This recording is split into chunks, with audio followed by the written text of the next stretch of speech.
عن النبي صلى الله عليه وسلم أنه قال: الصدقة تطفئ الخطيئة كما يطفئ الماء النار. سبحان الله. الصدقة سبب عظيم في مغفرة الذنب. فأنت لو في ذنب مبتلى بيه وبتقع فيه كل فترة، أو من كل فترة تقع فيه، فأنصحك تتصدق بعد هذا الذنب. جميل كده؟ لأن الصدقة سبحان الله ممكن تكون سبب في بعدك عن الذنب، والصدقة تكون سبب إن شاء الله في إيه؟ في مغفرة الذنب. جميل كده؟ وسبحان الله لو جينا نتأمل في حال الصدقة، الإنسان مننا بينظر للفقير بنظرة رحمة وعايز تحسن إليه. فسبحان الله أنت عايز تحسن إلى خلق الله وترحمهم، نفس الفكرة، الجزاء من جنس العمل.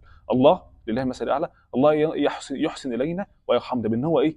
زي ما الرسول صلى الله عليه وسلم قال ان الصدقه تطفئ الخطيئه، ربنا يغفر لنا الخطيئه ويغفر لنا ويتجاوز عنا ويرحمنا بالصدقه. سبحان الله. فالصدقه باب عظيم في مغفره الذنب، فحاول نحافظ على الصدقات. طيب عايز انصح نصيحه هي اهم نصيحه واعظم نصيحه سمعتها في باب الصدقات. النصيحه بتقول ايه؟ ان اي فلوس تجي لك، سواء كانت الفلوس دي كتير او قليله، ثبت منها نسبه لله. وليكن مثلا نفرض 1%. انا اي فلوس هتجي لي هتخش لي، سواء كانت فلوس كتير او قليله، هثبت منها 1% لله. جميل كده؟ فمثلا جالي 1000 جنيه هطلع منهم 1% لله. جالي 10000 جنيه اطلع منهم 1%، 1% لله. طب ازاي بتحسب ازاي؟ وليكن مثلا جالك 1000 جنيه، هتقوم جاي تفتح الاله الحاسبه وتكتب 1000 في 1 على 100، وتطلع والمبلغ اللي يطلع لك طلعه لله. جميل كده؟ فانصحك تبدا بيه، مثلا بتبدا ب 1%، وواحده واحده ممكن تزود الايه؟ النسبه دي.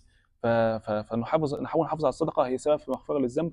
والصدقه يعني سبحان الله باب عظيم جدا من ابواب رحمه الله، فربنا يتجاوز عنا ويرحمنا.